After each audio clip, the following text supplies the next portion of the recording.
si Rita ay umamin siya ng love niya sa akin at ganun din naman ako sa kanya.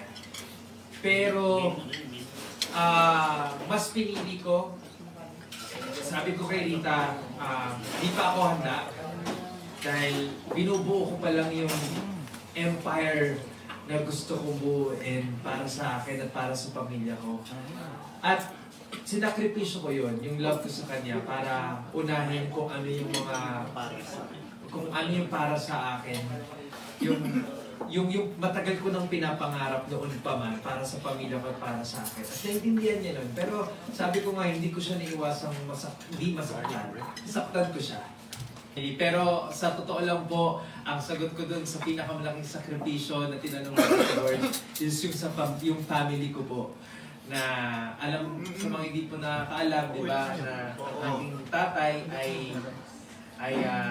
kailan lang naghiwalay si mama at papa. Kaya nga eh. Yan, dahil nalaman namin na May iba siyang family. may iba siyang family at panglima kami sa pamilya na hindi namin alam. At isa rin sa malaking sakripisyo na ginawa ko para sa pamilya ko na ipaintindi sa kanila kung ano yung nagawa ng aking tatay.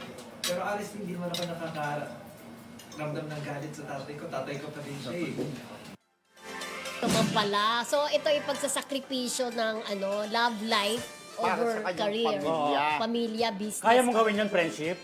O, siyempre, iba pa rin yung pamilya eh. Pero at his age, dapat din naman merong inspirasyon, mas gagana ka magtrabaho para sa pamilya mo. Wala Di ba? Wala pa. Ba niya yung pamilya niya? Naiintindihan naman natin si Kenchan para mas gusto niya mag-focus sa kanyang pamilya kasi lalo ngayon hiwalay na yung kanyang mga magulang. Parang ngayon ko lang nalaman. Kasi nabit ko yung daddy yung matangkad na mukhang Chinese. Pero nagkasakit, di ba? Oo, nagkasakit Pero cancer-free na ngayon. I thank you, Lord. So, ayun nga, at least siya, over his career, mas pinili niya Pero yung alam mo, friendship, pamilya.